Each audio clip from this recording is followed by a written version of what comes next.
Masa kuliah sedang berjalan, jemaah main telefon.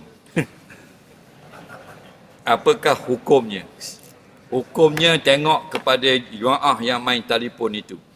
Yang pertama, adakah dia sudah lepas fardu ain? Kalau dia sudah lepas, harus dia menggunakan telefon dengan satu syarat, tidak memudaratkan orang lain. Contoh dia sudah alim, dia sudah pandai, faham lagi? Dia tidak lagi wajib mendengar ilmu yang disampaikan. Jadi sunat dia dengar sekali lagi.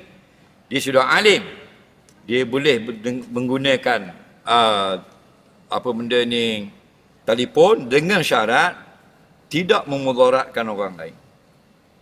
Contoh memudaratkan orang lain, dengan telefon dia itu menyebabkan orang lain terganggu daripada mendengar kuliah. Hukumnya haram.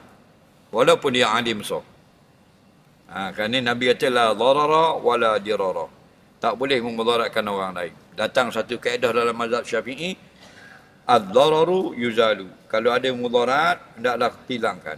Maknanya kabur ke dia, tutup telefon kerana mengganggu dah orang, atau keluar daripada masjid, daripada majlis. Okey? Lepas tu kalau kita tak nak ikut majlis yang dibuat, kita kena asingkan diri dan jangan sampai mengganggu orang lain. Okey? Soalan seterusnya.